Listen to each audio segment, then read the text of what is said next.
Hi good morning everyone. আজকে সকাল থেকে আমার ব্লগটা শুরু করছি। সকালে ঘুম থেকে উঠে প্রথমে ব্রাশ করে আমি ফেস ওয়াশ করি, তারপরে আমি একটু মুখ মুছে নিচ্ছিলাম। আর আমি ব্রাশ করতে করতে বাথরুম থেকে যখন বের হয়েছি, আমার বেবিও আমার ব্রাশ করা দেখে ব্রাশ করতে চাচ্ছিল, তো ওকে ওর ব্রাশটা দিলাম। বাবাকেও ও ব্রাশ করায় দিবে, নিজেরটা নিজেই করবে। সবার ব্রাশ ও নিজেই করবে। ওর ফেসটা দেখলেন যে অনেক তেল তেলে লাগছিল, কারণ ও সকালে উঠে ভ্যাসলিনের কৌটাটা খুলে পুরা ফেসের মধ্যে ভ্যাসলিনটা ডলাডলি করেছে। আমি এখন একটু মর্নিং স্কিন কেয়ার করে নিচ্ছি। মর্নিং আমি একটা সিরাম ইউজ করি আর একটা ভিটামিন সি ময়শ্চারাইজার ইউজ করি। আমার পেছনে সৌরভ এসে আমার বেবিকে বেলুন দিচ্ছিল।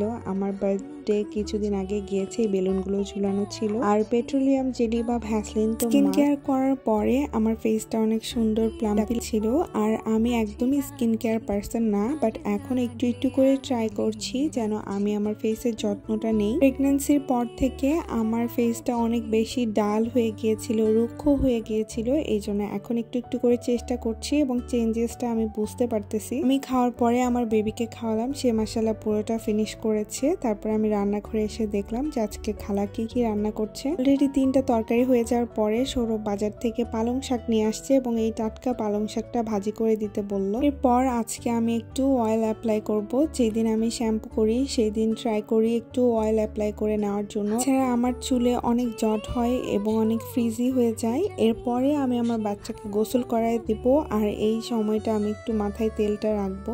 এই তো ওকে ফ্রেশ করানো শেষ। তারপরে সে বসে বসে খেলতেছিল এবং তার পুতুলকেও সে লোশন দিয়ে দিচ্ছিল। তো বাচ্চাদের এই জিনিসগুলো এত সুইট লাগে। তারপরে আমি নিচে গোসল করতে চলে গেলাম। ফেস ওয়াশটা আমি উইকলি একবার বা 2বার ইউজ করি, প্রতিদিন আমি এই ফেস ওয়াশটা ইউজ করি না। আজকে আমি শ্যাম্পু, স্পা, কন্ডিশনার সবই ইউজ করেছি, যেহেতু বাইরে যাব, মানে ঢাকার বাইরে। তো গোসল করার পরে আমি একটু গাছে পানি দিচ্ছিলাম, তারপরে আমি খাওয়া দাওয়া করে নিব। আজকের খাবারগুলা অনেক অনেক মজার ছিল।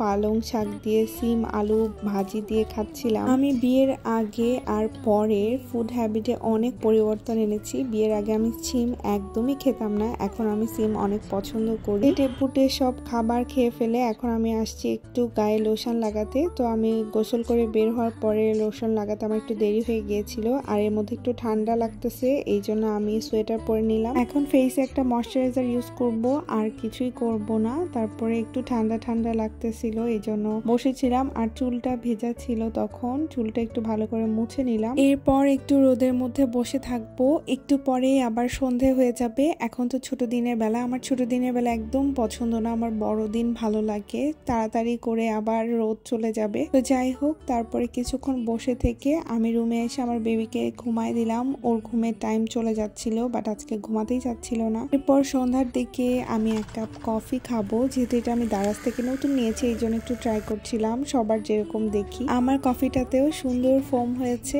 তারপরে আমি কফির সাথে নিয়েছি 2টা রোল। এই রোলগুলো বাসায় বানানো, চিকেন ভেজিটেবল দিয়ে বানানো। আর এই কফিগুলো খেতে একদম রেস্টুরেন্টের মতো লাগে, অনেক মজা হয়েছিল। এরপর কাজ করতে আসলাম, আরো কিছু প্রোডাক্ট এসেছে, এগুলো একটু গুছিয়ে রাখছিলাম। আগামীকাল আমরা হোম টাউনে যাব, মানে নওগাঁয় যাচ্ছি, তো এই জন্য অনেক কাজ আছে। মেইন কাজ হচ্ছে ব্যাকপ্যাক করা। এর মধ্যে এই সোয়েটারটা দেখাচ্ছি, এটা আমার ছোট বোনের জন্য কিনেছি। এটা হচ্ছে কোট সেট, খুবই সুন্দর, একদম ইন্টারে পরার উপযুক্ত। কেউ দাম জিজ্ঞেস করো না, যেহেতু গিফট করব। এরপরে আমার জন্য বাসায় পরা 2টা জগার্স কিনেছি। 2টার প্রাইস নিয়েছে আমার কাছে 450 টাকা। এগুলো উইন্টারের জন্য খুবই কমফোর্টেবল হবে। বাসায় এখন একটু শীত পড়লে একটু মোটা কিছু পরতে ইচ্ছে করে, তাই নিয়ে নিলাম। আর একবার নিলে অনেক বছর বছর ধরে পরতে পারবো। এখন আমি ব্যাকপ্যাক করার জন্য যখন ব্যাগ নিয়ে আসলাম, তখন দেখি সুটকেসের মধ্যে অনেকগুলো পুরনো কাপড়। এগুলোকে কোনো রকমে আলমারিতে তুলে রাখলাম। আর এই পার্টটা দেখে তোমরা কি মনে করছো যে আমার আলমারিটা কতটা অগোছালো, তাই না? এই কাবারটা অনেক অনেক বেশি অগোছালো, কারণ এইটা আমি একবারও গোছাইনি, গোছানোর সময় পাচ্ছি না, অথবা আলসামি করে গোছানো হয়। এইখানে আমি আমার আংটিগুলো গুছিয়ে রাখছিলাম, এগুলো কয়েকদিন ধরে পরা হয়েছে। এরপরে আমি ব্যাগ গোছাতে চলে আসলাম। তো প্রথমে এই 2টা জগার্স নিয়ে নিচ্ছি, তারপরে আমার ছোট বোনেরটা নিয়ে আবার উঠিয়ে রাখলাম, কারণ আমার ব্যাগে জায়গা হবে না। এরপর আমার কিছু কসমেটিক্স যেগুলো লাগবে সেগুলো নিয়ে নিচ্ছি। নিচ্ছিলাম, সবগুলো দেখে দেখে বুঝে নিয়ে নিচ্ছিলাম। ফেডিক্সের সাথে ট্রিমারটা মনে করে নিয়ে নিলাম। শীতের মধ্যে যাচ্ছি আর তেমন কোনো প্রোগ্রামের উদ্দেশ্যে যাওয়া নয়, সেই কারণে তেমন কোনো জুয়েলারি নিব না, শুধু আংটি আর 2টা ব্রেসলেট নিয়েছি। আর এরকম একটা পাউচ আমি সবসময় ক্যারি করি আংটিগুলো নেওয়ার জন্য, তাহলে খুঁজে পেতে সুবিধা হয়। তো এবার সব জুয়েলারি এই ছোট্ট ব্যাগের মধ্যেই আমার হয়ে গেছে। আমার নিজের জন্য 2-1টা সোয়েটার আর 2টা জামা নিয়েছি, তেমন কিছু নেইনি। আর যাইবার জন্য এখন ড্রেস গোছাচ্ছিলাম, এটাই হচ্ছে সবচেয়ে কঠিন কাজ। আমি কি নিব আর কি নিব না কিছুই বুঝতেছিলাম না, কারণ 2 দিনের জন্য কোথাও গেলেও বাচ্চাদের প্যাকিং করতে করতে অবস্থা খারাপ হয়ে যায়, অনেক কিছু নিতে হয়। আর আমার বেবি মাশাআল্লাহ এত লাকি, এত গিফট পায়। আর এইগুলো হচ্ছে আমার ফ্রেন্ড ওর জন্য নিয়ে এসেছে, আমার বেস্টি আমাকে জন্মদিনের গিফট দেওয়ার সাথে সাথে আমার বেবির জন্য নিয়ে এসেছে। আর এই 3টা প্যান্ট আমি ওর জন্য নতুন কিনেছি মার্কেট থেকে, এগুলোর সাথে পেয়ার আপ করার জন্য। ভিডিওর মধ্যে বেবিটা আমার চলে আসছে আদর নিতে, তো এই জন্য ওকে একটু আদর করে দিলাম। আর এই 2টা সেট হচ্ছে গতবার আমার আরেকটা ফ্রেন্ড দিয়েছে, সেটাও পরা হয়নি, এটাও গতবারের ড্রেস। যাওয়ার সময় আমি এই ড্রেসটা পরাবো। আর বাকি কি কি নিচ্ছি সেগুলো একটু দেখিয়ে দিচ্ছি। জম্পার, প্যান্ট, গেঞ্জি, জামা, জুতো সবকিছুই নিতে হবে। এর সাথে টুপি নিলাম, তারপরে মোজা নিয়ে নিলাম, 2টা রুমাল নিলাম, তারপরে আমার ব্যাগটা প্যাক করে ফেললাম। ওকে কি করলাম সেটা পরের ব্লগে শেয়ার করবো। So that's it for today. আল্লাহ হাফেজ, টাটা।